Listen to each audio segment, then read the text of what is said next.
And we're live. Hi, everyone, again. For those of you who are still here from the previous live show, hello again.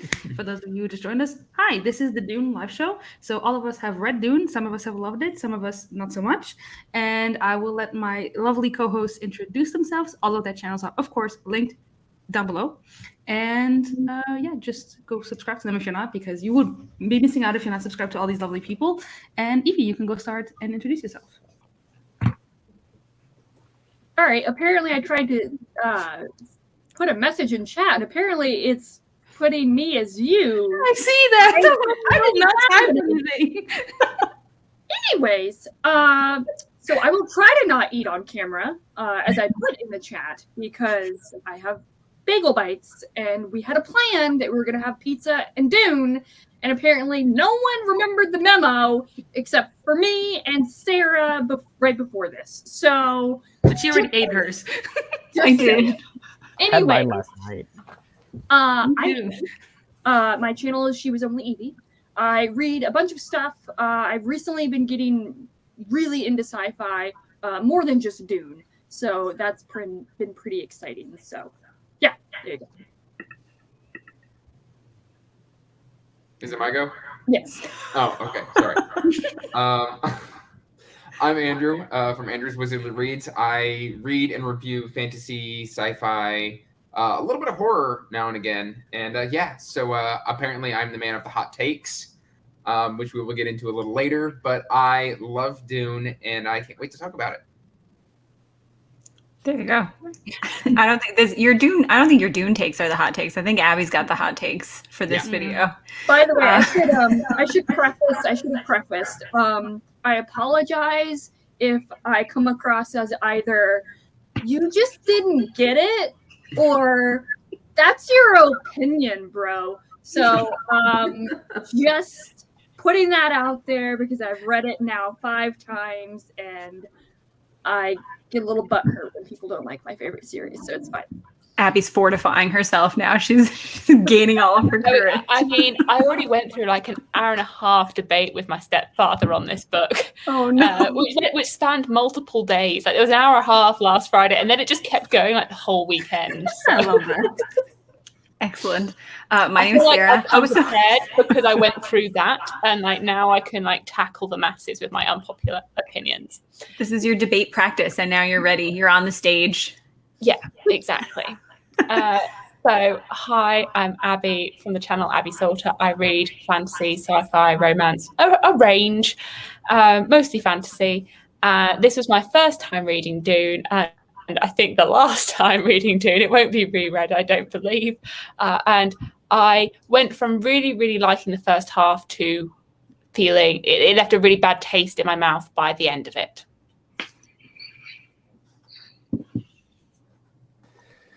Well, hi. I guess I'm next. But I'm Pete, Ponderings of Pete. I also read fantasy, sci-fi, etc. Like Evie, I'm going to also preface this with, I've read this 3 times, I believe, and I'm kind of like, I really do like this book. And I just read Dune Messiah and really, really liked it for the first time, surprisingly. So I think there's a lot of depth to this book. And there, I don't know. Anyways. I'm going to ditto to what Evie said.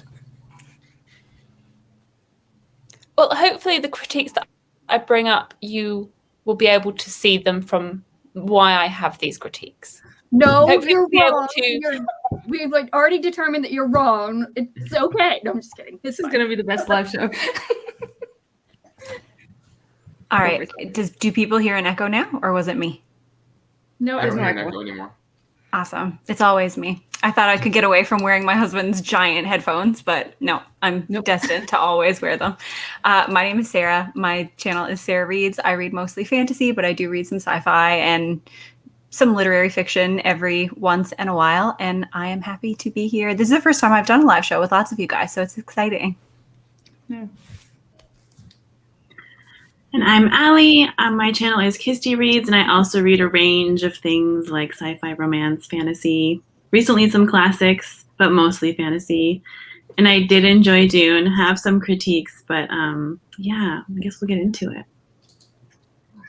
And I'm Gurney, you're on my channel. I have read Dune for the first time, and just like Abby, I was loving the first half. The first half was a 5-star for me. I have this book is actually very indicative of how I felt about it. The first part of the book has a million tabs, and then the second part has like 1 or 2. So that tells you how I felt about it. So we're gonna start off by going non-spoilers. So if you haven't read the book, you're safe, you're fine, and then we'll go about spoilers later. So who wants to start us off? Oh boy. I think we should start with Abby. I think we should start with Abby too. The thing is, because a lot of my critiques came in the second half, it's very hard to talk about them without spoilers, I will say. Okay. Because they're all second half critiques. Overall, though, with my thoughts, is that I found it a lot less intimidating than I thought it was going to be. For the first half, I was really surprised by how accessible I found the book.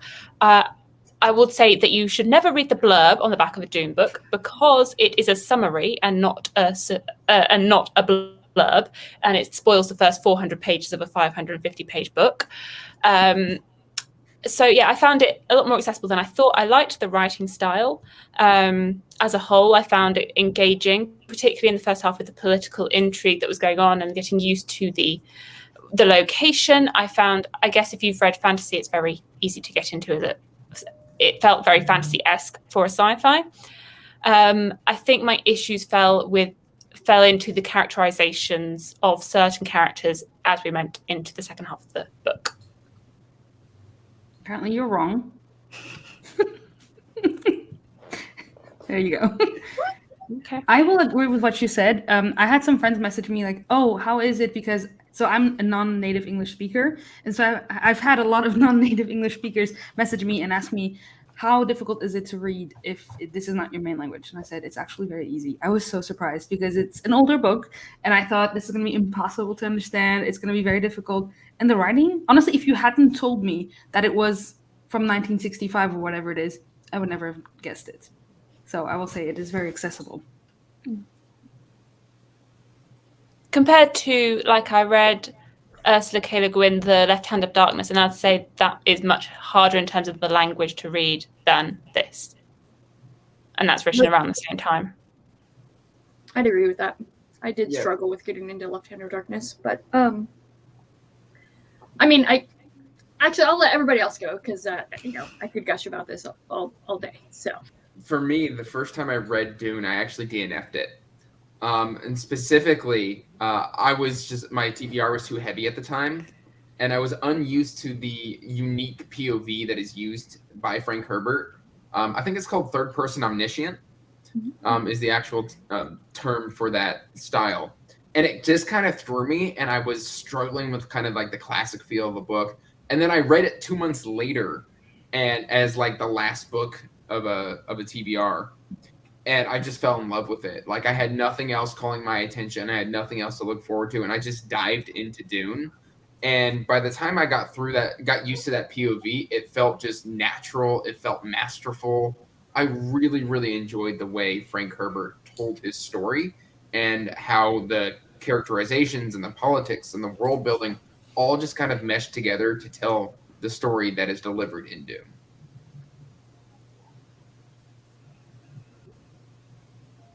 Allie, Sarah, Pete. Yeah, I was going to say this is my first time reading it, and I finished it a couple of days ago. I think the story is a good story, but that's not even my favorite part of the book. I love the themes discussed in this book. I love the ecology discussed in this book. I just love the psychological behaviors discussed in this book. I think those are my favorite parts of it, even more than the story. So that's why I've really loved reading all the different themes. I think it's super quotable too. There are so many quotes that apply to like real life, that apply to the modern world.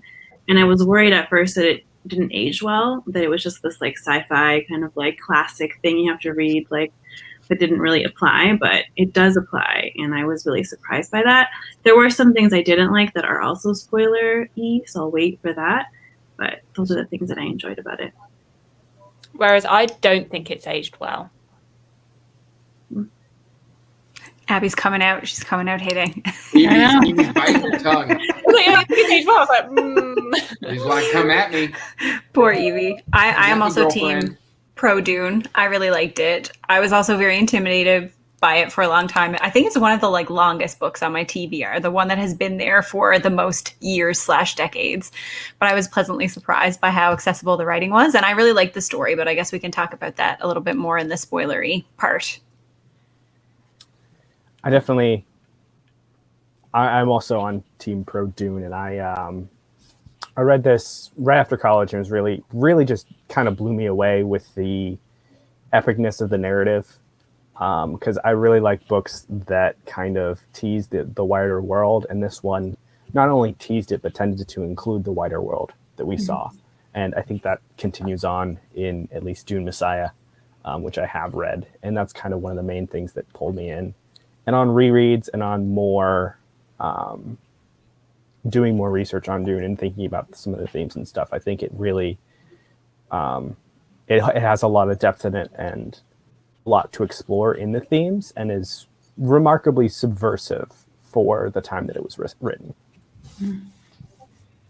Yeah, I agree. The themes, it's kind of scary how accurate it is for today with the planet and all that stuff, and all of it. It's just, I love the themes of this book, and that is something that if people come into this and they're like, I read for plot and fast pace and intrigue, I'm like, then you are not going to like this probably. Yeah, but Dune it is very contemplative, and to take it slow and to just enjoy the quotes and the themes and all that stuff. For that, I did really love it. So those are the parts I actually. Yeah, I would agree. There are some interesting themes explored here. Like I did like the theme of like scarcity and like how they're so scarce in terms of the water on this planet, but so rich in terms of the spice that is so highly sought after, and that sort of juxtaposition of being so rich in one thing but so poor in another. And then the other ones with like the fear is the mind killer. And that whole like theme, and the theme as well of like not that you can't trust any leader really in it, that the leadership and the power, that there is no, everyone is very grey. Mm-hmm. Well, the author was very politically savvy. He was very, very cognizant of political issues in the 60s and the way power structures work within government. And he tried to work that into Dune as kind of, what am I trying to say here? He was trying to really just kind of show the dangers of trusting a charismatic leader, essentially. Which thinking about when it was written and everything that had just happened in like the couple of decades previous to this, I mean, I'm sure it was a natural consequence if he was somebody who was really, if he enjoyed that topic of conversation, if that was something that he was interested in. I felt like he was more right wing, more on the fascist side of things.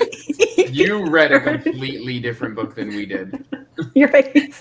You guys' faces are just priceless. If anything, it's more of a criticism of right-wing and fascism. Yeah, I would agree with that. And I should have another preface. Abby, whatever I say in here stays in here. I love you. It's fine.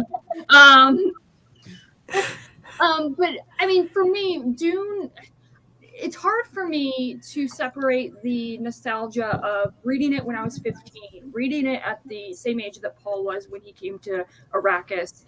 And then, oddly enough, I didn't reread it until 4 years ago when I was 30. And then I've since reread it a crap ton of times.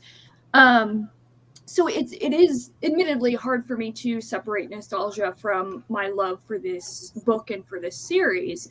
But I think hopefully something that would appeal to people is that, especially fantasy readers, is that it does take common tropes within fantasy and applies it within a scientific or science fiction world.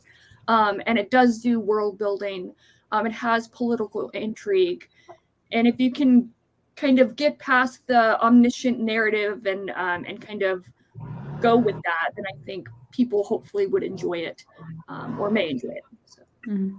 I really liked the omniscient narrative, actually. I thought that was like a refreshing change to what I usually read because it was so helpful in determining what people were thinking versus what they were doing and saying. And that showed you a lot of the scheming and how it was masterfully done in a way because you got to see what they were thinking. And it wasn't a spoiler per se to the next parts, but you understood why certain things in later on in the book happen the way they did. So I really like that narrative. Yeah, I think it also like shifts the focus from rather than figuring out, oh, who's going to do what or who did this or what's going to happen. It's shifting it to more of kind of seeing the character experience and kind of diving more into the thematic elements that Herbert was really trying, I think, to focus on. And I was watching the discussion on Joanna's channel, which you were actually part of, Sarah, and you guys were talking about the epigraphs and how some people would consider them completely spoilers because you know stuff just by reading it. And I actually thought that for me, so prophecy and all that kind of stuff is something I absolutely love and I eat it up. And I thought that knowing the stuff that we know because of the epigraphs made it so much more interesting to follow than if we hadn't known it. So I won't say more because we're in the not spoiler section, but yeah. Yes, it's more about like finding out how things happen as opposed to just that they happened. Yeah. And I think I like the omniscient narrator in this book because I think it fits well with just the types of characters we have, like the Bene Gesserit and people who have these otherworldly abilities. So I think sometimes when I read a modern fantasy novel, if the narrator's telling me too much about what the character's thinking, then I feel like they're telling me instead of showing me. And sometimes it seems like bad writing, but I didn't ever get that feeling from Frank Herbert. I felt like it was very intentional and it really fit the kind of characters that he had. So it was a style that I don't really like that much anymore when I'm reading more modern stuff, but I really like what he did with it. I think it's well written.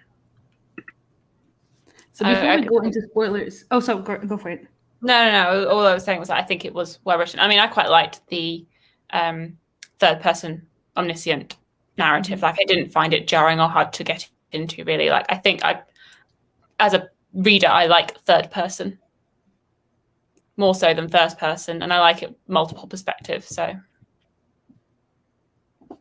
I remember it took me about a chapter to get used to it because I was reading it and then it does that first jump and I went, wait, what'd I miss? And then I was like, okay, maybe it's just a fluke. Wait, it did it again. And then I was like, oh, this is a thing. Like, I started researching and then we're like, no, it's a unique kind of thing that Frank Herbert was doing that isn't really done all that often anymore. And I was just like, oh, okay. And then I just got used to it. Yeah, which is what Brighton Bookish was saying. It's not necessarily unique now, but it used to be more like that, but now we're not used to it anymore. And yeah. Oh, sorry. That was Klaus being Klaus. Yeah. Klaus. Quick, change it to purple. I did. I changed it from purple. Sorry, Evie. It's okay. So before we go, because I think we all want to talk spoilers, just quickly give your rating and then we'll go to the spoilers. And for those, that gives time for those people who haven't read it yet to say goodbye to you guys. So I gave it 3.5. Evie. 0 out of 5. No, I'm just kidding. So I would have given it 6 if I could on the Klaus scale. So definitely 5. It's a 5 for me.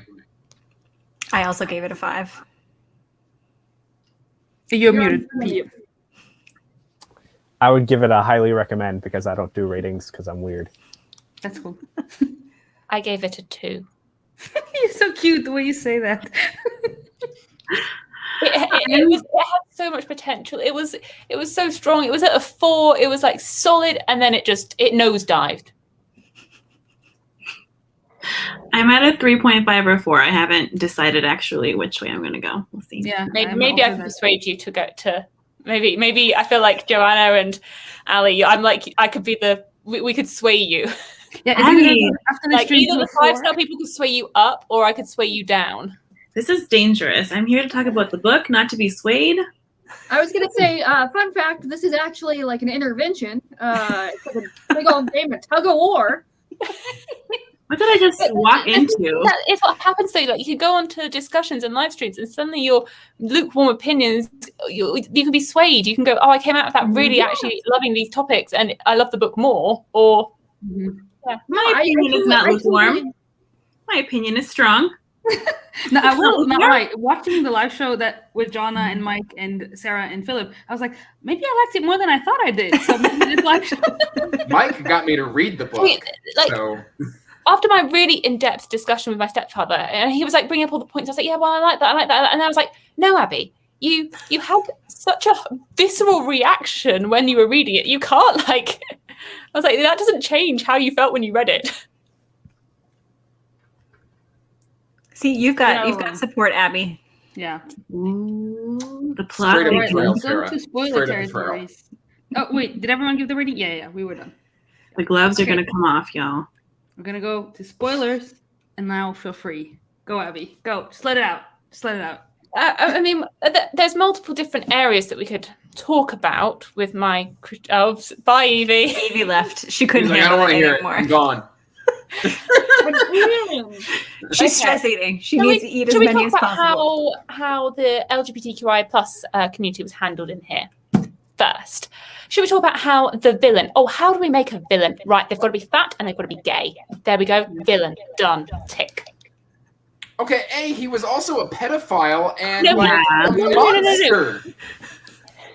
But how do you? That's how they. I was like, how do you make him a villain? You just make him gay, and then gayness is villainized in and of itself at that time. Like, no, he just made it He even was worse. a for the gay pedophile, community. Abby. Yeah, I didn't read it that way. I read it like, how like there's certain, people of higher power in our world that are male and powerful and pedophilic, and I read it like that because those people are villains, but I don't have anything against the sexuality of it. I have things against taking a But he's younger person. Only one.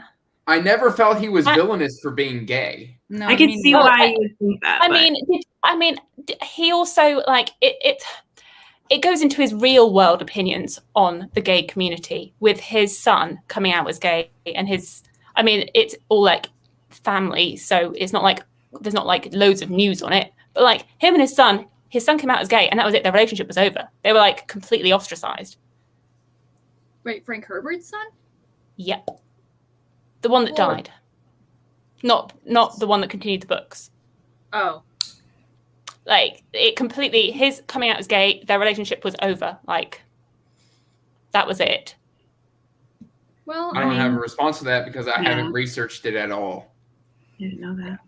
Yeah, I didn't know that either. But I didn't read it like that when I was reading the book. I think I saw your review, and when I read your review, I was like, huh, I guess he is mainly the only character that's gay, but I didn't pay attention to it before you mentioned it. And Sam, I will say that I agree that the villain was a really like weak villain.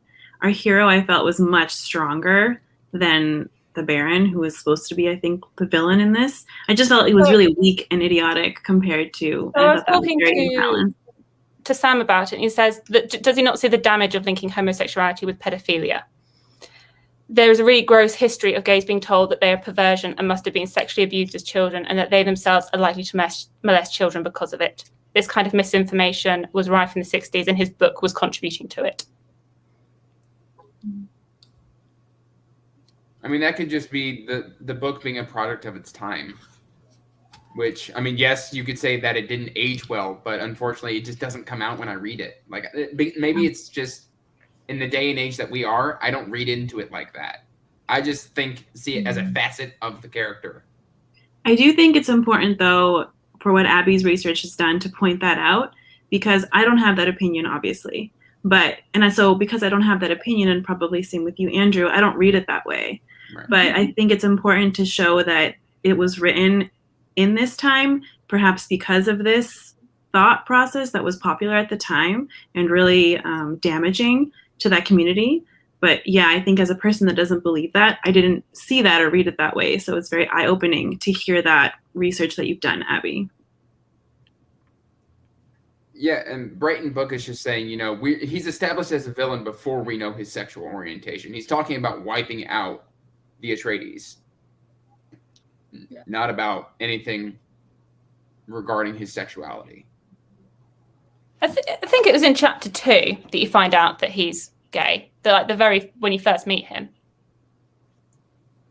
Yeah, I think he makes comments about people's appearance, like about oh gosh, I don't remember, but I think it is at the table where he's talking about someone being a beautiful boy or a beautiful man or something. That I think that is pretty early. Yeah. It was in the first scene. But he does talk about does he talk about? I don't know. Anyways, but like Allie said, I think it's important to acknowledge that, hey, there, Frank Herbert does have this personal history with his son. and that the depiction, whether it was perceived by a reader or not, or by one reader as opposed to another, I think it's important to acknowledge that the harm that can cause. But I guess the question is for as an individual reader, excuse me, like whether that dictates the, how do I say it? I don't want to say the enjoyment, but like the I guess the overall impact of the text itself. If this one thing can. Oh no! This was the first thing. Oh yeah, no, I know. The tip of the iceberg. For Yeah. Abby. But yeah, I would agree, and I think I filmed my review today where I've tried to be very polite in that. So maybe you've got more blunt, Abby, now because it's the evening. But I was thinking that as readers, we all come in with our own, I think, like baggage and like our own perceptions, our own experience. Like our own experiences shape how we read a book, and we each will read a book differently. And there will be certain things that will trigger or will affect certain readers over other readers. And I think this book just touched on a lot of, not necessarily triggers for me, but lots of things that I struggled to read about. Not struggled to read about, like that just I read it and went, oh. Whereas those issues, other people might just be able to not look over them necessarily, but they won't impact their reading experience so much. Whereas for me, it completely detracted from my reading experience. That totally makes sense. Yep. I mean, that's everybody. So what else did you not like about it? What's the rest of the iceberg? When she's gone, we'll talk about the positive stuff. Okay. The other big issues that I had was how the sort of the way that Paul and Chami are portrayed. So repeatedly, I mean, I found that their whole meeting, it was very insta-lovey. There like it was just pure insta-love. They didn't even communicate. It was just, hello, woman. But they're repeatedly described as being childlike, and like she's childlike, she's elfin, she's childlike. They're 15.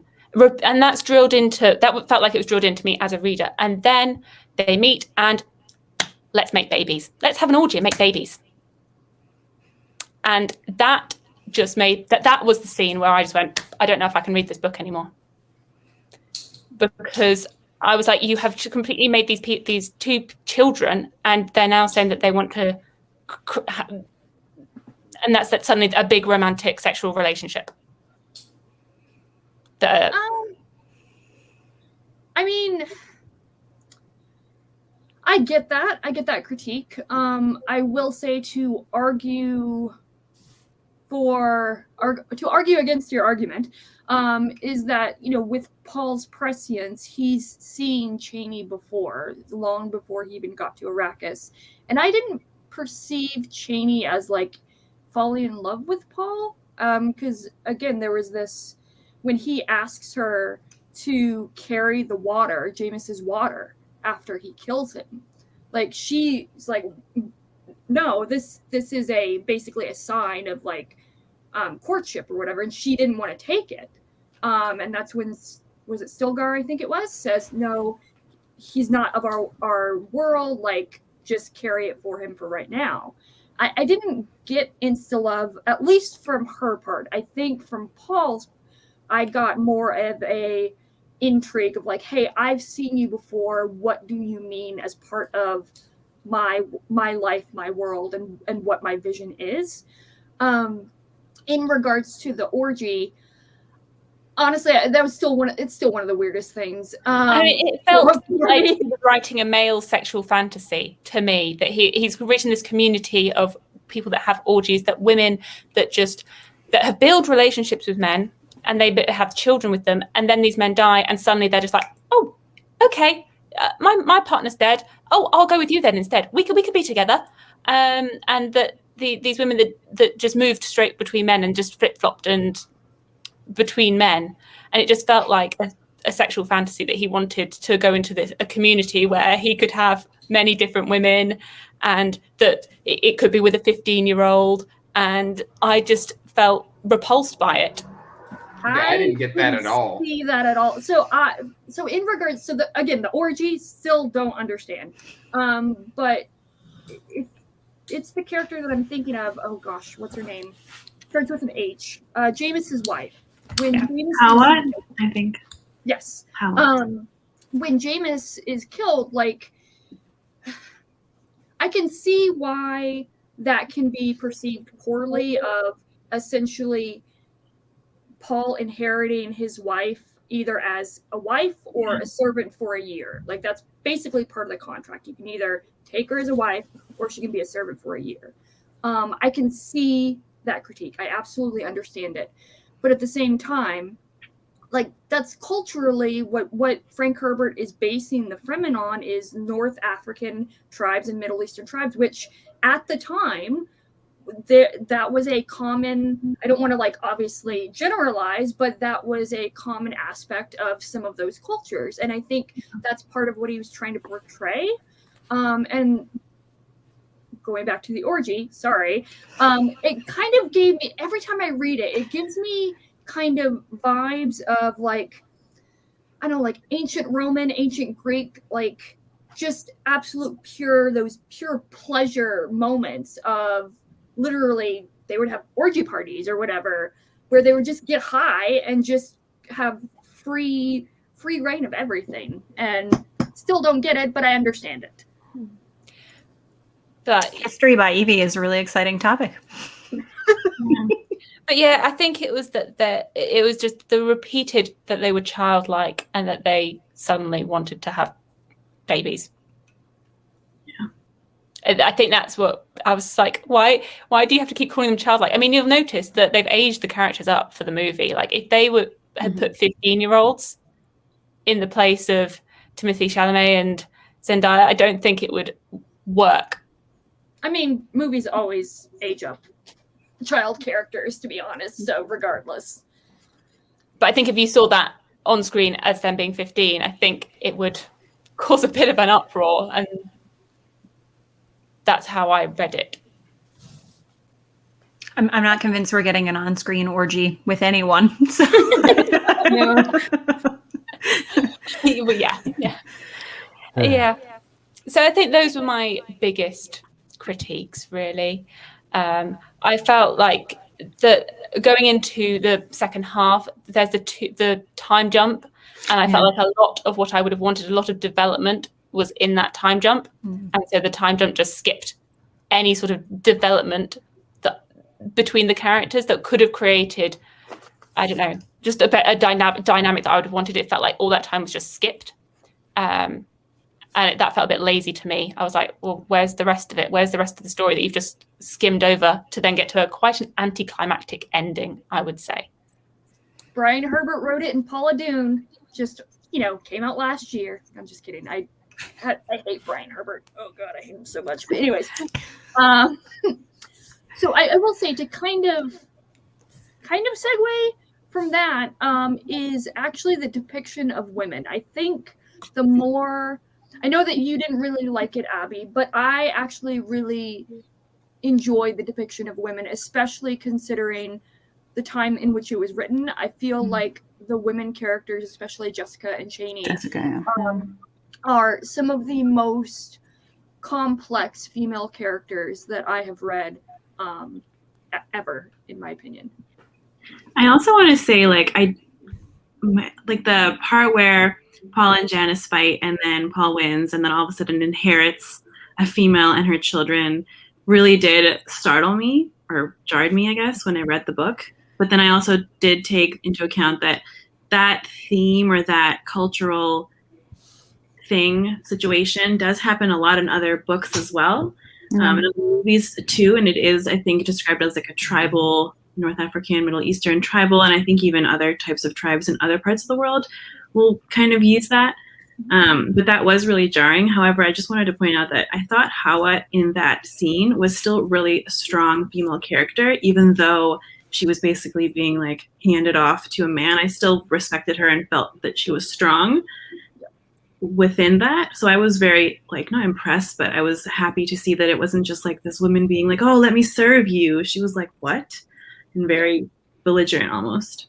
I agree with this comment too from Klaus. From Klaus. And Yeah. Paul was taken aback too. So I think some of it serves to highlight the differences in culture. Like he's coming into this culture that's completely unique to him. This is not the way of life that he has lived. This is not the the interpersonal dynamics that he's used to. And so he is also very taken aback. He's like, I don't want you to be my wife. Like, I don't want this to happen. What am I supposed to do? So I think that leans a little bit away from the wish fulfillment aspect, because we get Frank Herbert kind of proposing this, which is it is a jarring scene and an idea that we are probably not comfortable with, but we also get Paul's point of view, which kind of mirrors our point of view as we're reading, because he's also confused and wondering why this would be happening. On the topic of the Bene Gesserit being strong, and the thing is, for a lot of it, I was like, yeah, I quite like the women depiction, but then I just came to think, okay, these women are portrayed as being these really strong women with these amazing powers, but actually, their whole purpose is to breed. Like their whole point of them is to produce children. I don't think it's to produce children. It's to produce the Quasi-Haderach, which is their Messiah, and to breed. But they get to decide, though. Yeah. To breed. I It's think not calling like it just breeding is an men. oversimplification that doesn't do it justice. I didn't see it that way either. Yeah, I felt like To they me- had a decision, and it was a female decision of what to do with their own bodies. Whereas, like, at least in American culture, we're facing like older men deciding what women should and shouldn't do with their bodies, which is like for me a really stark, Texas, strong sorry. contrast. Sorry? I said Texas. So, Yes, that is a great example of what's currently happening in America, unfortunately for us. So I will say, in regards to the Bene Gesserit, so yes, you can see them as like these powerful women in this powerful like structure and on this platform, but I actually,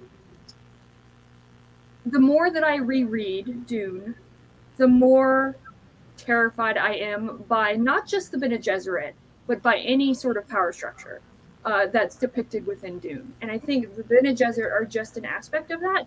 And I don't think Herbert is portraying them as because, oh, it's women-led. It's because of the what's the word? Religiosity? I think that's the word. I don't know. It is now. But Dogmatism. yes, there you go. That's the word.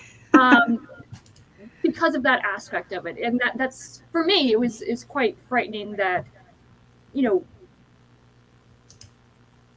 their decisions to create this thing or to have this goal is affecting everybody else's lives, because, you know, there are countless leaders that they have you know, infiltrated or created and put into place that have real impact on the people in their world. So I don't know if that makes sense, but And the Bene Gesserit are also are very, very interesting to me, simply because they're as you said, a sort of religious power structure, but they're there and they manipulate society on a fundamental level.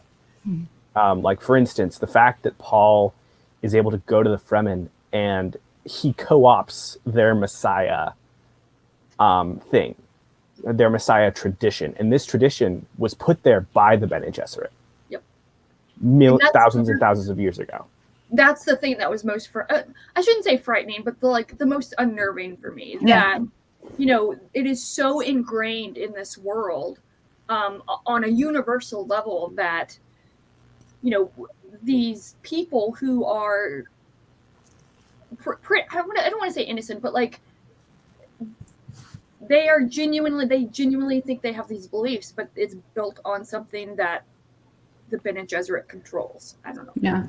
Yeah. I think that's why I love. That's what I love about prophecy, and I've talked about this with you, Abby, before. And now forgetting Moon Live Show, but about what I love about prophecy is when you have those characters, like for example in A Song of Ice and Fire, where you have a prophecy, and then someone thinks, "Okay, I'm the person that this prophecy is talking about," and so they act in accordance to it. But here it's that, but on crack, because they literally created the prophecies, and then they created the person to fit those prophecies. And so I thought that was just fascinating. I love that. Andrew, you were Yeah, going to say the something. Bene Gesserit are always just in the background, pulling the strings. They can use their power of the voice to not only influence but to defend themselves. They're very much more nuanced rather than just a breeding program. Like they shape political opinion. They control a lot of the religion. They are looked to as these revered. I mean, they're reverend mothers. They're looked to as revered individuals that people go to for wisdom and learning and to help solve their problems. I think the And Bene Gesserit helps make Jessica's character even more enjoyable because we get to see her personal revolt and her personal, how she fights back not only against her enemies but also the people who molded her into what she is. And it's really cool to see. I'm really interested in seeing where Jessica's character goes in subsequent books, because the way that she also manipulates the Bene Gesserit right back, and the things that she does, and even the act of having Paul was in itself revolutionary. And then both of her children, really. So she had both of her children on her own terms and decided to do very distinct things that she knew would have consequences with both pregnancies. And it adds a layer to her character as well. So I am interested to see where she goes in the future of the series. Well, also, even without Paul and Alia, but her decision not to use the voice with Duke Leto, she could easily have done that, and it even says it in the text. I could easily use I think she mentions I could easily use the voice to control him. I think she's talking to. Oh gosh. Would it be Gurney? I think it's who Yeah, him. Yeah, I think it was Gurney. So I love Jessica. Not to dampen any excitement, but she's not in a lot of the subsequent books. Oh, that is sad. Yeah. I really liked her daughter, Aaliyah. We only got to see a part of her at the end, but I think out of all the characters, she was my favorite character. She was so great to read about. I love when she goes in and she's like this tiny little creature, and she's like, and everyone's like, what? What is happening? Yeah. She's a fully formed, woman. Yeah. Like mentally, she's a fully formed woman. She has the consciousness of her matrilineal line within of her ancestors. Yeah. Just creepy I don't even see her as a woman. I just see her as a really intelligent child that has a lot of history and can process it. Because some of the things that she does are kind of immature and childish still, but she has the wisdom to kind of circumvent everybody else's intelligence, which I think is really interesting to have in a child character. Mm-hmm. Not to mention murder her grandfather at 5 years old. That's so badass. Talk about the baggage that you have to carry through your whole life.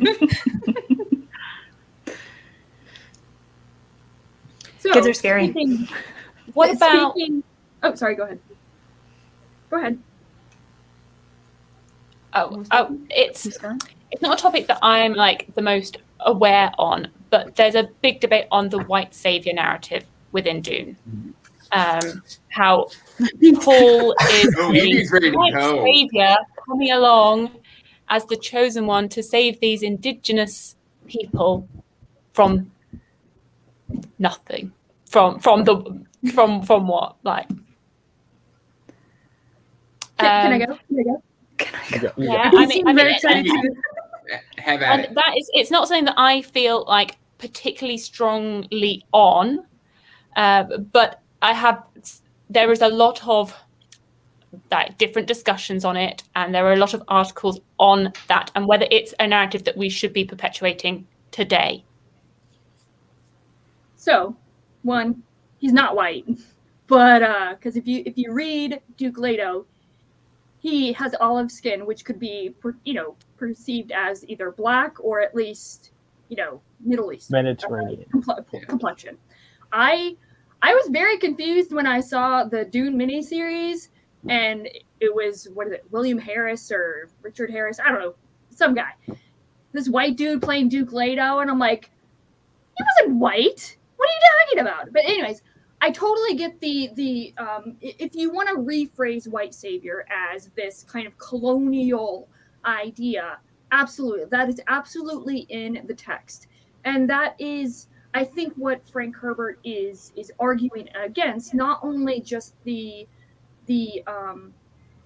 being aware and suspicious of charismatic leaders, but also being aware of and suspicious of kind of leaders who take advantage of situations. Like I think Pete, you mentioned, or someone mentioned about how they're taking advantage of the Bene Gesserit ideologies and the myths that have gone through time to the Fremen, and they take advantage of that, Paul and Jessica, to kind of help them with the Fremen when they meet.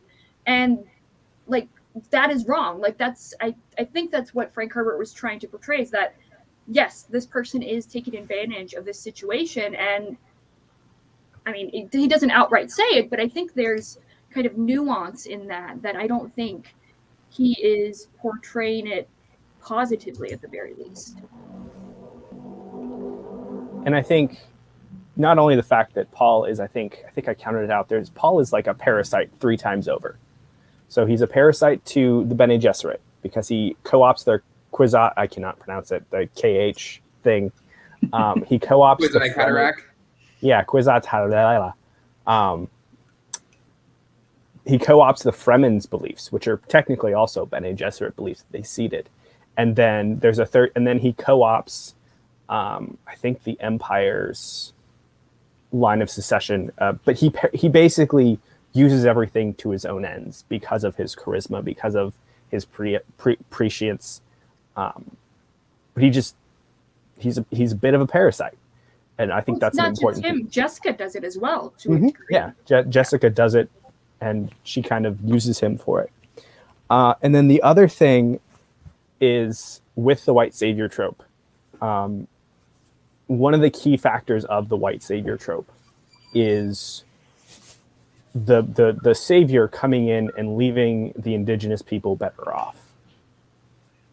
And I don't think there's an argument that you can say that Paul loves, because Paul uses the Fremen for his own ends. I don't think there's an argument I say this as an absolute, and I shouldn't be, but do they actually leave the Fremen better off and then leave or stay or whatever?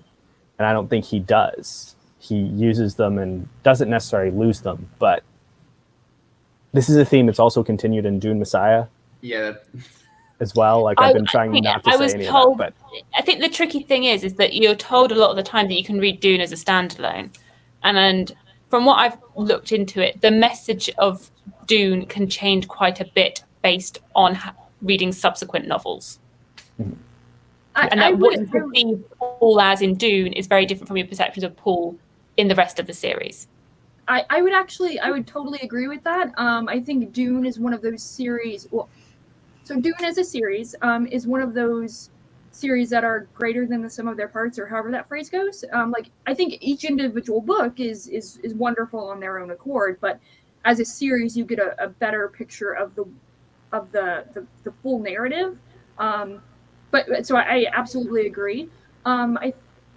Again, it's hard for me to answer it just from the perspective of Dune, because I'm in the midst of rereading Dune Messiah again, so I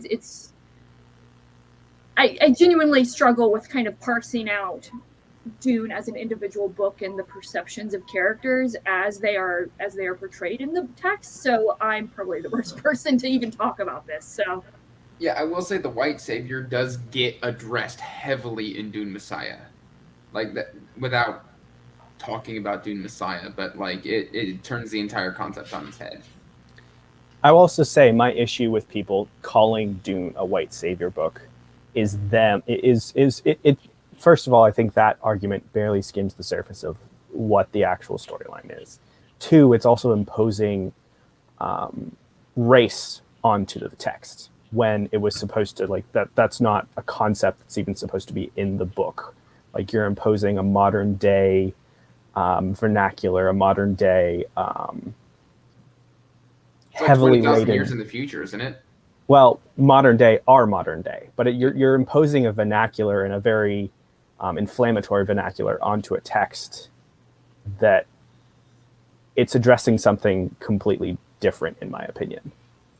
But It's I mean, not about- like he has taken it from, like, they are based on a very Middle Eastern inspired people. He's taken Arabic in the language that is used by them. So Well, To a certain he also takes Hebrew.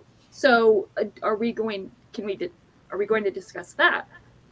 So by portraying the Bene Gesserit, who in my eyes are very, like, Jewish in depiction, he portrays them poorly with their kind of power structure and how their machinations are working, and that could be a negative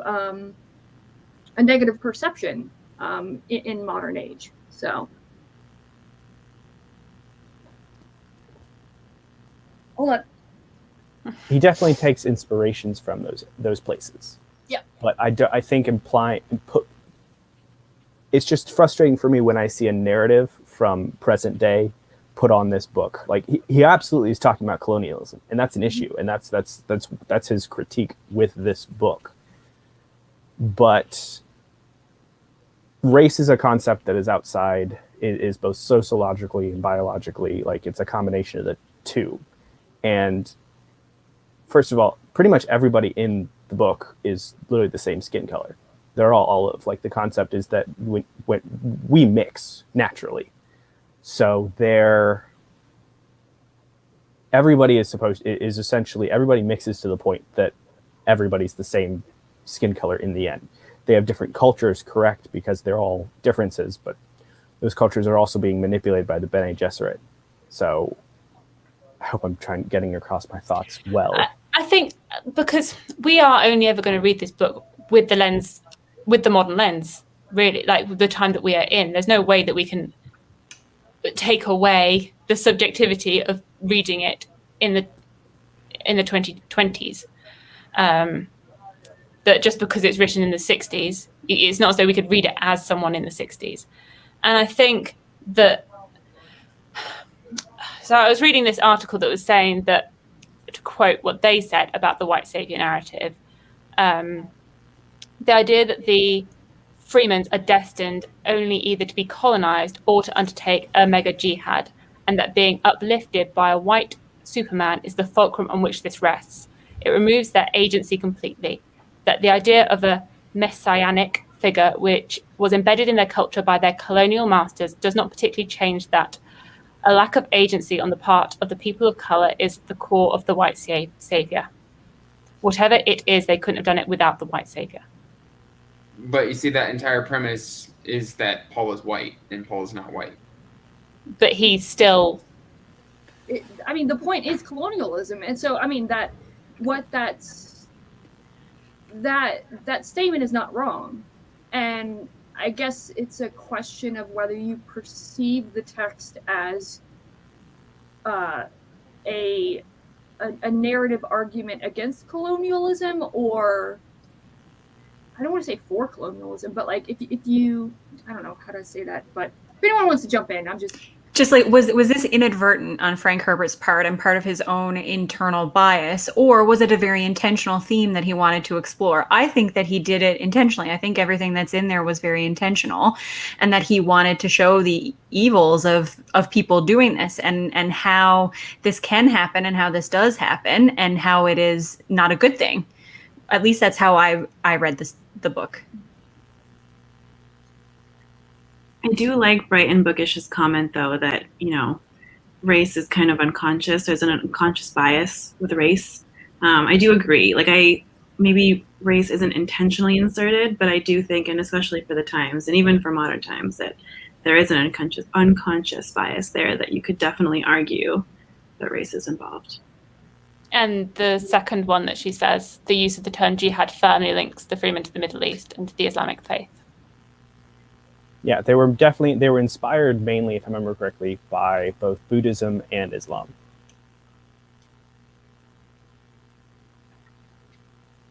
So those were, because that's kind of like what he was studying at the point in time when he wrote it. And I think for me that I can appreciate, as we discussed earlier, that there are a lot of like good points about this book. Like a lot of us, we liked the writing style and we liked the themes. However, I think there is a lot that can be critiqued, and there is a lot that is problematic when looking at it from a modern perspective. No, that's valid critiques. You know. But I'm very happy for those of you that all loved it. To switch to something less probably, well, I don't know. We'll find out. But I can be quiet for a while. The ecological aspects of it, I don't think we've really talked about that. Not yet, no. You know, with spice and stuff like that. And Abby, I think you already mentioned it previously of where the spice is this thing, or sorry, water is this thing that is so finite and limited to Arrakis, but they're so rich in this thing called spice. But at the same time, like actually, while you were saying that, spice itself is a limited resource. It is only found on Arrakis, and it is the crux of how the universe works. It's used by the Spacing Guild for transport. It's used by, it's an addictive drug. By the masses, it's used by the Bene Gesserit for their prescient powers. So, what are your guys' thoughts on that? I know I'm not really asking a question, but what are your thoughts on the ecological kind of aspects of the text and spice and all that good stuff? I thought the relationship between the worm and the spice, for one, was really interesting. And then I thought the relationship between water and then planting life or plant life on Arrakis and how that was their big plan. And it was a secret plan because of how important the spice was and like how important the worms are to the spice and all that. All those ties was really interesting. I tabbed a lot of the ecological points in conversation because of how interesting that was. Did anybody else think spice was just worm poop? What? I mean, I didn't think of it. These are the revelations people came for, Andrew. Yep. I have a quote that I tabbed that relates to the ecological discussion that we're having, and I think that is very, very, very important today. And it is. So I'll just read the quote. It's with Kynes or Keynes, however you pronounce their name, and he says the historical system of multiple pillage and extortion stops here on Arrakis. You cannot go on forever stealing what you need without regard to those who come after. The physical qualities of a planet are written into its economic and political record. We have the record in front of us, and our course is obvious. And I just love, it's on page 294 of this one. And I just, the sentence when he says you cannot go on forever stealing what you need without regard to those who come after is something that I discuss with people almost on a daily basis, because it's what we do. We have this the World Overshoot Day, and I live in Luxembourg, and we reached that on February 10th or something like that, and we keep on doing this. And I know there's some people who are parents in this chat, and I've talked with people who are parents, and sometimes the discussions they have for me are very shocking, because one of the reasons I am not yet sure that I want kids is because of this discussion of the planet and should we even have more children and more people, more humans. And so sometimes when you talk to people and they say, oh, well, but by the time the planet goes to shit, I won't be here anymore. And I'm like, but you have kids. Like, don't you care about your descendants? They're like, oh, but my children won't be alive anymore either. I'm like, but what if they have kids and they have kids and they have kids? Like somewhere in this line, you are literally screwing your whole entire line. And they talk about that too at some point in the book, but I didn't tell it because I was listening to the audiobook, where they say that people want eternal life through Progeny. Your progeny. It's like I have the French word right now, but yes. And so I love that discussion about how people just because we're here now, we do what we want now, and we don't really think about what comes after. That was and I mean that, like I said at the very beginning of the show, Frank Herbert is very known for touching on heavily political issues and working that into his story, and conservation and being sustainable is definitely a theme that was also important to him, which is kind of comes through the terraforming of Arrakis. And of course the control of the spice and everything tied in. There's a whole bunch that goes into that. I think that's one of the major parts that makes it so relevant for a lot of people who are picking it up for the first time right now as well, because it is such a prominent issue. It's something that a lot of people think about. So it's something that they can connect to in the text, even if some of the writing style or some of the tropes or some of the setup feels dated and is hard to examine or hard to take, I guess, for some people who read it right now for the first time in 2021. Those are themes that I think are universal and that Frank Herbert had a lot of prescience. He obviously thought a lot about where the planet was going and how we were treating it and what could be the potential fallout of that. And I think that's one of the best reasons to read Dune right now. Yeah. And I think Philip talked about this in our previous live stream. One of the things that he really liked is just that idea of interconnectedness and how Frank Herbert explores how we are all connected and whether, human, planet, other animals, and a lot of that comes out through the sandworms and with the relationships and the things that happen as the book progresses. But there is definitely that theme of everyone and everything being connected. And if you tip that balance somewhere, it is going to impact everything. To answer Brighton Bookish's question, I don't think Arrakis was dry because of past human intervention. I think... Actually, that's a good question. So it brings up a question that I've had, not necessarily a question, but a thought that I've had that's not related to ecology, but it's this idea that in this Dune universe, what is it, the Fermi paradox? Essentially, everyone is human. There are no alien life forms, alien intelligent life. They're all human. Even the Spacing Guild, they are modified humans that have evolved over hundreds of thousands of years or whatever. So yeah, anyways, that's a tangent, but I don't think it was dry because of past human intervention, but I could be mistaken. So Brighton Bookish's other comment of the flip side of if it's originally dry, what are we to go and mess with it is actually a very interesting point because water is poisonous to the sandworms. Mm-hmm. So not only like we might be like, oh my gosh, they're terraforming the planet. This is great. But they're also inadvertently, if they transform the entire planet, they're inadvertently destroying society because they're going to destroy the worms. Yep. Yeah, they're damaging the natural inhabitants of the world. Mm-hmm. I love that discussion too. That was for those reasons. Those are the things I loved about this book. Those thoughts about and this is things that we would do, right? Like probably if humans went on a random planet now and we're like, okay, there's these random creatures here, but if we do this and this, then we can live here. Okay, great, let's do it. Especially if these creatures can't talk, can't do anything like we can. So we think that we are superior possibly, and then we will do that. And so I really liked the discussion of that in here. And especially also because at some point, oh, sorry, go for it, Pete. Go ahead. Oh, what was it? What was the area called where they thought that no one could live, and then even the emperor's like, but no one can live in that part of the. He's talking to the Baron in the desert. The southern desert. I think yeah, exactly, the southern part, and he's like, oh, but these people have lived there, so it's clearly like they want to terraform, but there are people who can live there, even though if it's not ideal conditions, but still, you know. And it also goes, this whole ecological kind of plays into the negative side of colonialism as well, because I believe it was Dr. Kynes, his dad, who was the one who came in with the idea originally, correct?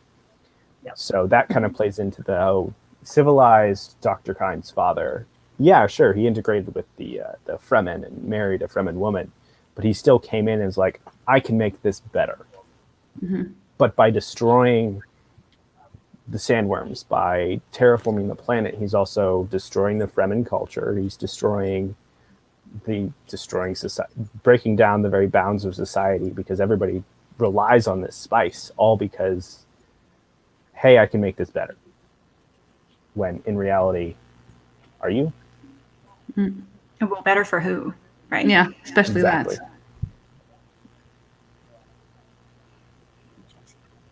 I feel like I never got enough of the Fremen opinion on the plant life versus the worms and the spice, because the worms were so revered as part of their culture that now they're planting plants that obviously have moisture and have water, which is poisonous to the worm. So I never got enough of an opinion, I think, on how the Fremen really felt, or if that was something that was seeded into them as an acceptance, but also that's very much like a dissonance type of thing, I felt. And that I wish I got more commentary on. I think I would have appreciated more time with the Fremen, and like more development. I mean, I think that's what I said earlier, like that bit from part 2 to part 3 where it jumps in time, where I would have liked a bit more of an explanation on their culture and what it was like, what it would be like to be there with them. Mm-hmm. That was the reason. That was the thing that bothered me the most about the book, which is why it was a 3.5, because it had that time jump. I was like, but that's literally the part I was so excited to see. Like, I wanted to see him integrate, or them, because there's also Jessica, integrate with the Fremen and get to know them and all that stuff. And then all of a sudden, because there's this time jump, and then there's like a baby and all these things, like I didn't even feel. Like, I felt for the baby dying, but I was like, I didn't feel for the baby dying because you never even saw them be pregnant or. I don't think there was ever a scene with Paul and the baby all together. Like, it was literally like, they've had a baby. Oh, the baby's dead. Yeah, that's the reason I at the end I wasn't connected as much as I was in the beginning, and that was what hindered my enjoyment of this book. That was my critique. Yeah. I didn't feel for the baby at the time when you find it out. It was when we got his mom's reaction to finding out that he had been killed. That is what pulled the emotion out. But it's such it's such a large scope. It's hard to fit everything in. So I liked what they decided to pursue, but I can definitely understand why you wouldn't feel as connected to the characters, because it is hard to hit every note. Mm-hmm. Yeah, I would argue that the time jump is, well, obviously it was intentional because that's what Frank Herbert wrote, but I would argue that it helped aid the story, not only with it being in third-person omniscient. I think it helped us have some sort of sense of not necessarily mystery, but intrigue, because, the Harkonnens and the Emperor are like, hey, the Fremen have this prophet, this Muad'Dib, that while we can see Paul as Muad'Dib from the epigraphs early on, or we can assume it's Paul, I think it does lend to having a little bit of suspense in regards to, we see Paul as Paul, and then 2 years later he has become this kind of legendary figure that is almost a figurehead at this point rather than an actual person. And you can see him actually starting to struggle with that toward the end of the book, of whether he is a person or whether he is this figurehead of legend. So I think if we had seen his growth and seen more of that in that break, that 2-year break, I think it would have been less impactful. And I think if we had seen more of Paul in that break, we would have been more sympathetic to Paul. And I think that we're meant not to be sympathetic to Paul after that 2 years, because of the debate, is Paul really the hero of this story? I would agree with that. Andrew, you said you had to go soon, so do you still have any thoughts before you have to leave? Yeah, so I mean, just the full spoilers of it is the journey that Paul goes through, just the fight for survival, the traveling through the desert with his mother, And then, she's trying to keep him safe when he's realizing, no, I'm the one that has to keep you safe. And like he starts discovering, how to survive on Arrakis, only to join the Fremen. I just love the whole story. I love, because Lady Jessica is thought to be the betrayer, and really it's the doctor. And just the way that Leto goes out, the way that he dies, the way that he almost gets his nemesis, but ultimately fails. I love the death of Duncan Idaho, the redemption of Gurney. All of it really, really worked for me. The end is the weakest part of the story, in my opinion. Abby, I will agree with you there. I will.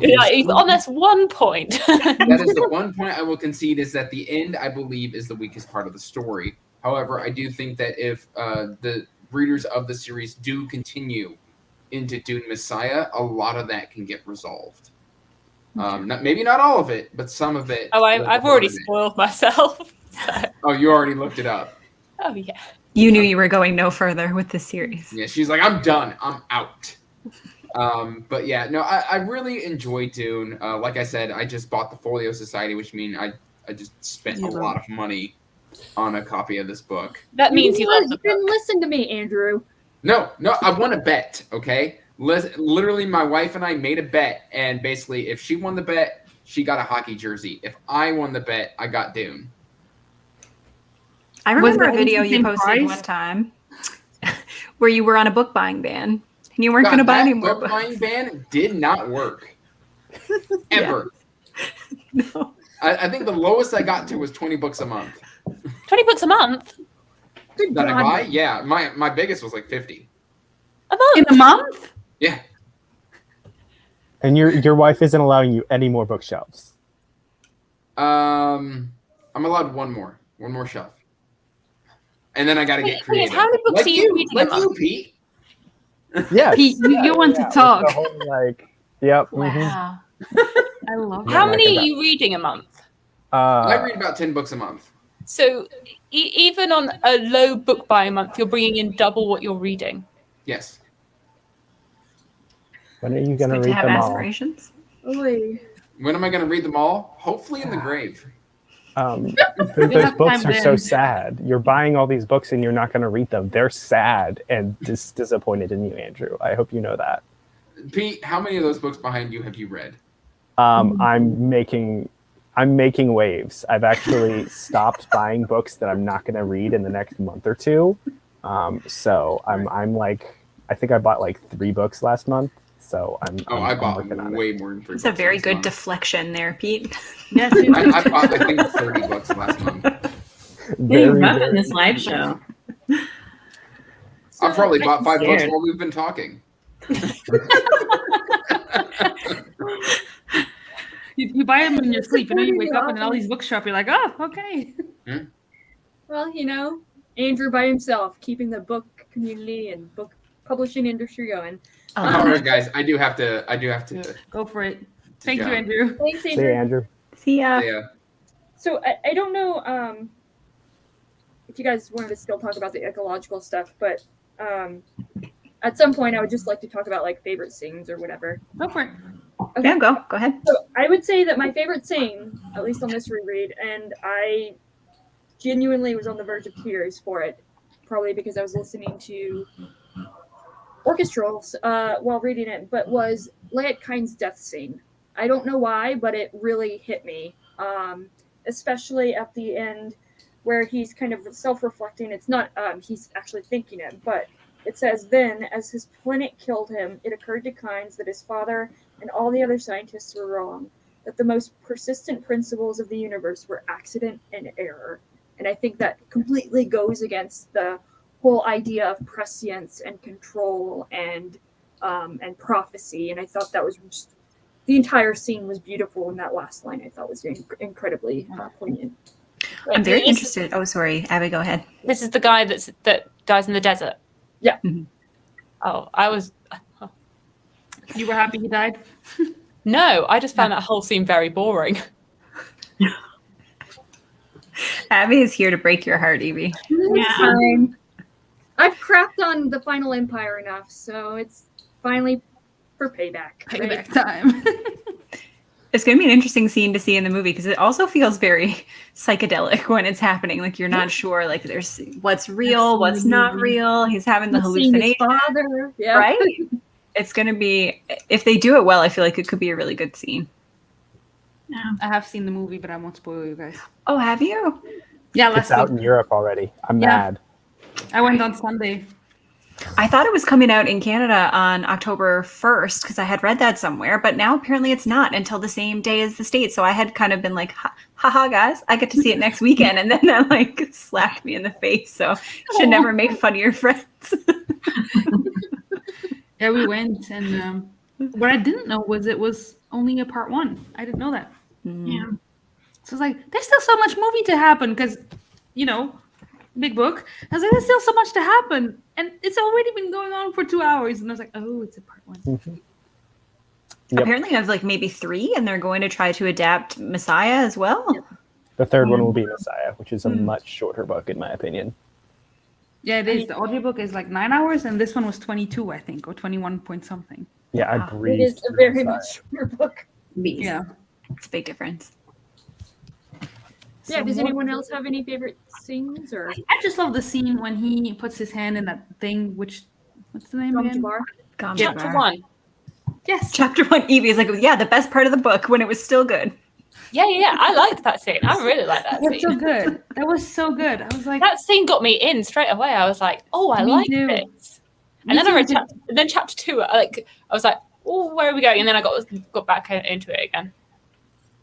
No, I really like that, and I just, there's so many good quotes, and one of them, and I know you guys have talked about this in your other live show, Sarah, and now I cannot find it, but it's somewhere where it says like one of the scariest things is to find out that your parents are just flesh and blood or something like that. And I feel like when you grow up, that's so true because you think, oh, my parents are immortal, they know everything, and then you're like, no. And like, if I were to be a mom, I know that my kids would think that of me, and that would be so scary. I'm like, I'm gonna disappoint you eventually, you know. Like, you're gonna find out that I'm just a mere human. But yeah, that was so like, I don't know. I really love that. It really touched me a lot. Yeah, Yeah, I think that particular moment in a child's life is very interesting. Like, it has the potential for lots of animosity or lots of compassion, if that makes Yeah. any sense. Like, you can either look on your parents as, oh my gosh, you're human, or you can How be dare like, you. oh, you're human just like everybody else, and I should go forward looking more to people. Interestingly, It's good. I'm going to Parenthood have to in general go for is. Oh, food. you're going, are you? Yeah. So if you need to just have a big gush, then now's the time, I guess. Go for it. So, but thank you for having me, Joanna, and I hope I didn't bring the mood down too much. No, it's cool I to love see you, more Abby. people. Even though I think you're wrong, it's fine. We can still be friends. Yes. We still all love each other. It's fine. I I'm glad appreciate we you went viewpoint, out, Abby. though.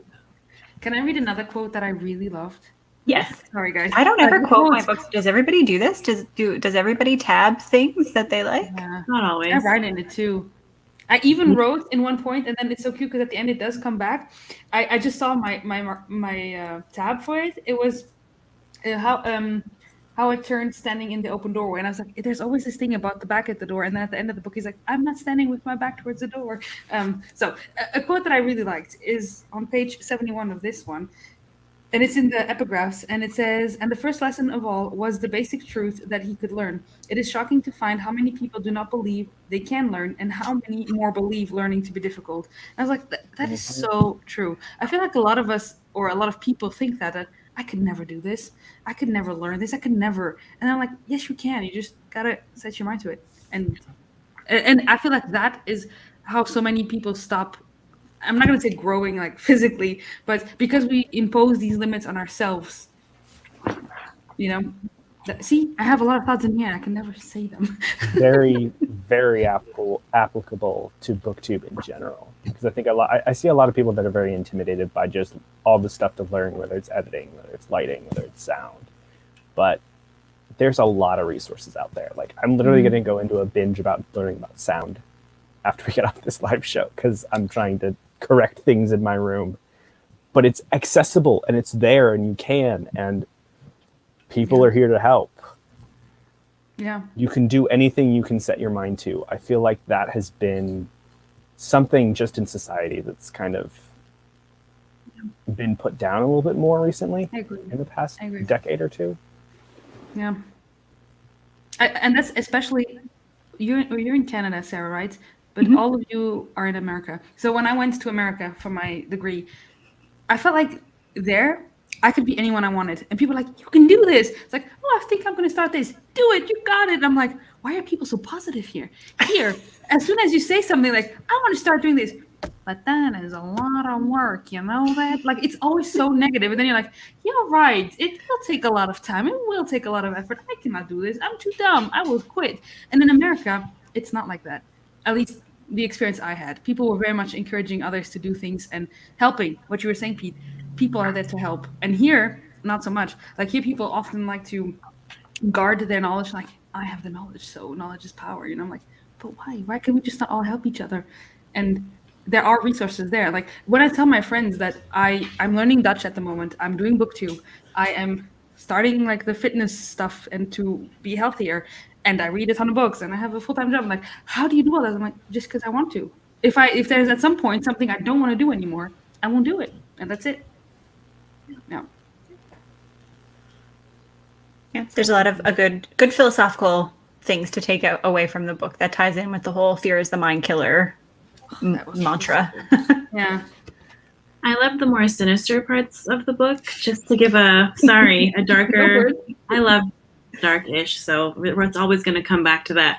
But I loved all the like psychological manipulation and maneuvering. I feel like it reminds me a lot of those books that talk about like power and how to like get someone to like you and how to get someone to listen to you. And I was like, wow, he was very knowledgeable about that, which you could argue is like a political learning, but I think it's just like a psychological ability to influence people. And there was a quote in here that's like at the very beginning about AI and machines, and it just says, once men turned their thinking over to machines in the hope that this would set them free, but that only permitted other men with machines to enslave them. And I was like, wow, that's so relevant to kind of like now and where we're going with the technology, and just the fact that this is written so long ago. I thought that some of those sinister portions, and then speaking about AI within that kind of darker atmosphere, was really interesting.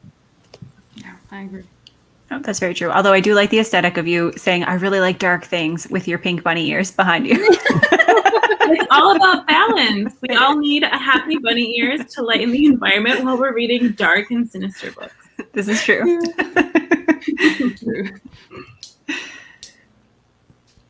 Does anyone else have any thoughts, Sarah, do you quotes, have anything? Any favorite scenes? Yeah, I talked about my favorite scene a little bit in the other stream that we did. I really like the reconciliation between Jessica and Bert. Gurney. I always forget what his name is. It's Gurney, Yeah, right? yeah, Gurney Gurney. Halleck. I thought that was really well done. I liked that Jessica was finally able to have some emotion over her husband's passing, and it just, I think, reinforced those ideas about connection and being important to other people, which obviously is juxtaposed by Paul and his increasing isolation as he goes forward to fulfill his destiny. So I thought I really liked that scene. I also personally liked the ending. I thought that it was very fitting for the type of book that Dune was. So I enjoyed that whole falling action, I guess, the altercation and then how the book resolved. So I did like that as well. I really liked with this. So basically, I'm very basic here. I really liked the tension of when Paul and Jessica end up fleeing the palace and going out in the desert. Like the tension, I thought that was very well done. And then I just liked any time they were writing the sandworms and like Paul's realization there. It was just like, oh, this is so cool. Like I remember reading that and that kind of like blowing my mind. Like, whoa, wait, they ride the sandworms? That's so cool. I felt the same way. I fangirled so hard over the worm riding, and I was like, oh my God. Probably one of the things that I'm really looking forward to in the movie is seeing them ride the worms. Yes, that is going to be amazing. And this is where it becomes a little bit easy. Like some people had the critique that he was one of those perfect characters who comes in. And I did find it a bit funny that, like, of course, when Paul rides a sandworm, it is the biggest sandworm that anybody has ever seen. And of course he, jumps right on there. But I really like Paul. I don't necessarily agree with the opinion that he is what is it called? A Gary Stew, or, one of those like perfect characters. But I did have a chuckle when I was like, yes, of course you got the biggest worm ever. That would happen. We're comparing sizes. Yes, no euphemisms intended with that sentence. Nope. I love this. Oh gosh. Oh, sorry guys. Oh, he got excited. Cute doggo. Did you guys? So I know when I've read this, I haven't necessarily the philosophy, because I didn't read this very, very recently. Cute dog. I'm sorry. The dog. Yes. Oh, it's the corgi. It's very distracting. Oh, the corgi. Go for it. So, Sorry. Going with Brighton Bookish's comments, did you guys notice the Zen Buddhism that Herbert kind of like wove in there at all? Yeah, because they were talking a lot about, first of all, the meditative practices and the breath work. So they, like, a lot of the Bene Gesserit, I can't pronounce anything. I'm sorry. I read physically. I don't read audiobooks that much. But the Bene Gesserit's breathwork methods and calming methods is very Buddhist in nature. They use, like, the first thing monks are taught in a Buddhist environment is how to use their breath. And I felt like that was reflected here. Also, they talk about the third eye a lot, which I was really surprised. I found this to be kind of spiritual of a book when I wasn't expecting to see that in Dune. But I did pick that up, yeah. So I will The say, spiritual side of it. not knowing very much about Buddhism at all, I think it's interesting to the correlations between breath and the Fremen of, like, even just breathing, you release moisture, and they are constraining that in the desert with those the mask things, the Still suits, right? yeah, still suits. There we go. And then with the third eye, that this correlates to the prescience. Sorry, there's a cat fur everywhere. We all have animals, apparently. Allie, get your cat. Yeah. No, he keeps meowing inside the door, so I have to, like, open and close the door constantly. Schrodinger's cat. Sorry, guys. Oh no. So cute. Pippin is not happy about something. You were saying, Evie, though. Yeah. But the still suits and the breath? Yeah. Oh, yeah. Sorry. Yeah. No. I thought that was just an interesting correlation. Now hearing about, like, the importance of breath in Buddhism, and how I know that the Bene Gesserit was more of, like, the meditative side of things, but, like, with the Fremen, how it's even breath itself is how that correlates to water, and how they have to kind of, even breathing can, like, release moisture and release life and stuff like that. Something I wanted to say about the whole moisture and water. There's a scene where they spit, as a form of, like, very high respect or thank you. And I don't think this is a spoiler, but in the movie that scene happens, and there was people in the movie theater, and they were like their reaction was like, what? Like, why would you spit? And I'm like, yeah, because we don't see it through their eyes. Like, in the book they explain, like, this is like they're wasting moisture on you. So it's so interesting to see that he went very far with this. Like, even when they cry, it's like, if you cry about something, it's really like, wow, you are giving out water for this. Like, and that's when what you were saying, Sarah, I didn't care when the baby died, but when Shani then was crying over it, it's like, okay, yeah. So I have a specific tabs for tears, and like, your tears or their tears? I'm sorry. Your tears or their tears in the book? Oh no, their tears. So Okay. I mean, it also could be my tears. You never know.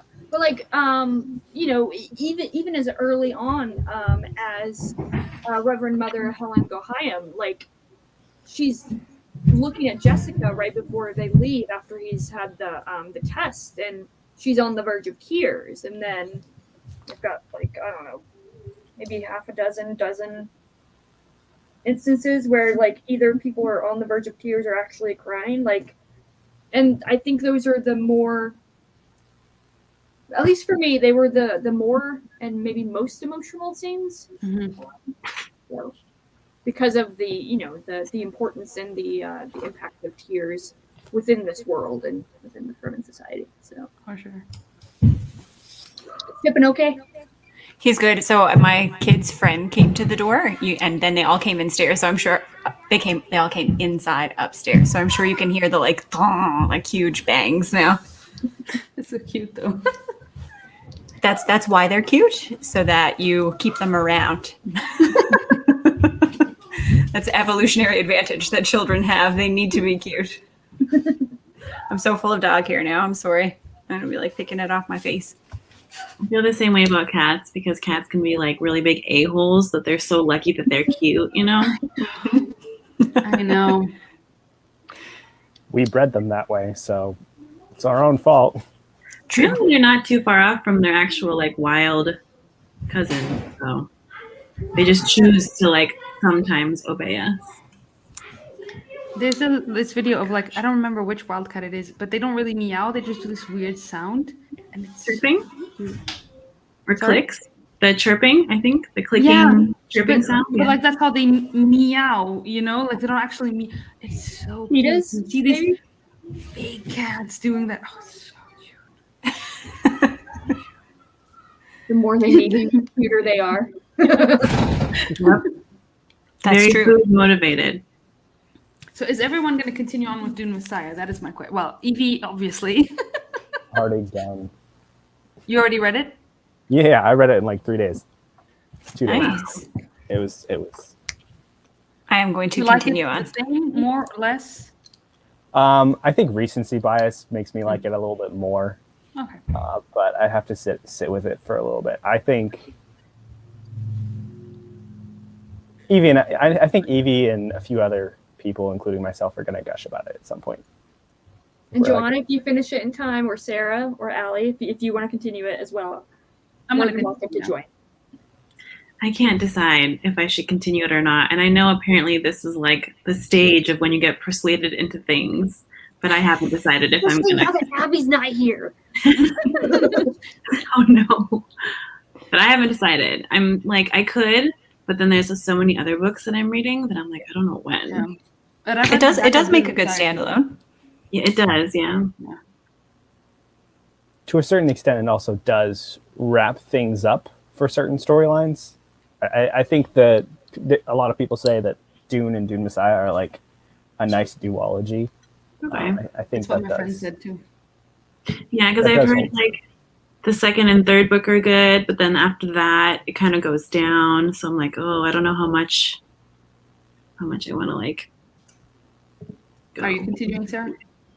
Yes. Yep. I'm going to continue. I think for the first 4 is my goal. Is 5 where Brian Herbert takes over Evie? 7. 7. So we'll see. I'm going to take it. When I started it, I expected to only read Dune because I expected not to really like it. And then I really liked it. So now I'm going to read the second one and I guess we'll continue from there. I'm really bad at discontinuing things, either books or series. I know that you need to let it go, but I don't let things go. It's not a skill that I have. If you like it, it's fine. I will Yes. say to argue for, continuing the series, That's or for you, even Ellie. like at least a certain amount, is that I feel like the first 4 books are one arc, with the 4th book simultaneously starting a new arc for what subsequently became unfinished because they refused to acknowledge Brian Herbert's books. But Right. And that's what Mike said too. He said the first 4 make a good reading experience. So Okay. that's the tentative goal for right now. I At could the be very least, I'm going to hit the first 6. I have the first 4, and then I have some of Brian Herbert's stuff because they were found in a thrift shop by my father, and he's like, "Here you go." I'm like, "Okay." So, Evie's like, no. It's you're not gonna make me okay. read Brian Herbert. Like, I tried reading House Atreides, but I got like maybe like a chapter into it. I'm like, this isn't Frank Herbert's writing. I just like out of principle, I'm like, no. So, man, if you read them, Pete, dadgummit, I feel like I'm gonna have to as well. I think you have to. I mean, haven't Evie. decided yet. It really is going to depend on how strong of a cliffhanger number 6 is. Mm-hmm. That makes sense. So I'll let you know. I'll probably have an open spot on the TBR just in case, but we'll see. And how are you planning to read them, Joanna? Are you going like one a month, or are you doing them back to back? What are you hoping to do? I don't know, because there's a million things I want to read, as always. But I think I want to try and squeeze in Messiah soon so that I can make it onto the live show with you guys. And then we'll see if I like Messiah. Because I read the back of Dune Messiah today. I was like, dang it, this does sound really good. So I think I'm going to read Messiah, and then we'll see if because then I have Children of Dune. Thank you, Evie. And at least I'm planning on reading the first 3. Mm-hmm. And then maybe the 4th one, since you guys say that the 4th one concludes the arc. So, yeah. So probably one a month after Messiah. Cool. Awesome. Well, does anyone have anything they want to say still? Or are we good? I know that Abby's gone, but even though her opinions are misguided, we still love her and they're valid opinions. So it was nice. Everybody loved it in the previous show that I did. So it's nice to get the alternate perspective. Yeah, I agree with you, Sarah. I think it was really great to have Abby on because I liked hearing the other side. And it made really great discussions on really important themes, which is my favorite. So it's great. Yeah. As much as I loved watching the other live show, I was like, oh, everyone loves it and it's great. Sometimes it's also nice to have this. Like, you need Absolutely. balance. You need the bunny ears and you need the dark side. So get you a girl that can do both. You know what I'm saying? That's why you're here. Awesome. Well, Thanks, Joanna, by the way, for having us here. You're welcome. Thank you guys for coming. And I'm so sorry that we had to postpone like 100 times because of me. I'm just a very slow reader lately. And thank you so much for coming. Thank you guys so much in the chat or people who are watching this later on. And we'll see you next time. Bye.